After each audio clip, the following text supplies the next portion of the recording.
Hey, I'm Kenny Woolfolk, and I'm bringing you the Nike marketing strategy analysis. Let's go ahead and jump right into it. Nike is in the textile industry. They represent apparel, footwear, and other accessories. The sector is consumer goods. Moving on to Porter's five forces, we'll start with the barriers of entry. First of all, the barriers of entry is how hard it is for another company to enter the market. And in this situation, other companies have the freedom to enter the market, but it would just be very hard for any company to try to obtain the status that Nike has because they have been doing great things in this market for so long.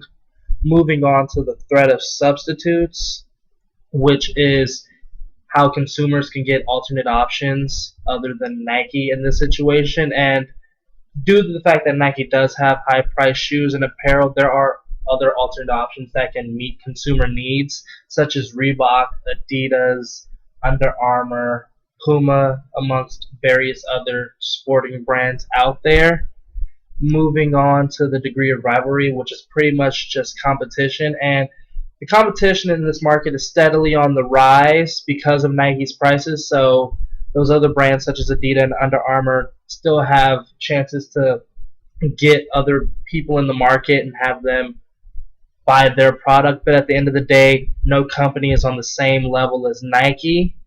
As far as buyer power is concerned, which is how much power the buyer has and the way that they dictate prices and things of that nature. The only way buyers could really dictate or change anything regarding Nike in this market is if they were to stop buying Nike products altogether, because then maybe Nike would realize that maybe they're charging too high of a price in which people can't afford. But right now, since Nike, like I stated before, is at the top of the charts, there's really nothing buyers can do to dictate prices or anything at this point.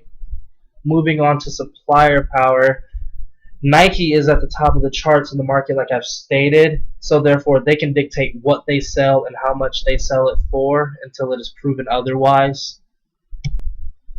The target market of Nike is the fact that Nike takes pride in people that take pride in being fit and active while wearing top of the line sports apparel. They specialize in footwear, so that would be people such as high school athletes, or whether it's just people in general that just take pride in going to the gym and looking good while staying fit. Nike tries to reach out to all those people in those type of markets.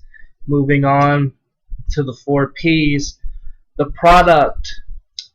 Nike's products are shoes and clothing such as dry fit apparel and other accessories such as the Nike Fuel Band, headbands, wristbands, things of that nature. The places where you can find the product are retail stores such as Foot Locker, Champs, Finish Line, Foot Action, even Chic. You can also find these things online at Nike.com and sporting events such as football, basketball, baseball, things of that nature. As far as the price is concerned, it's good to great quality products, but it's for a very expensive price. Once again, Nike is the best in the market. Nike has a great relationship with customers due to their great commercials using very elite athletes such as Michael Jordan when he was in his prime, and Bo Jackson, and in today's date it's Chris Paul and Blake Griffin, things of that nature, and other various advertisement to reach out to their target market. The marketing strategy is Nike refuses to give or provide a marketing strategy because they don't want their competitors to gain an upper hand on them in the market. But with that being said, their strategy is still to create a brand image that is favorable to the public eye in today's day and age. My market plan suggestion would be to get more involved in collegiate sports. Nike is slowly losing sponsorships in collegiate sports, especially in football and basketball, to brands such as Adidas and Under Armour. So personally, Nike needs to come up with more attractive and affordable ways to branch out to those colleges that they have been losing to other brands such as Adidas and Under Armour.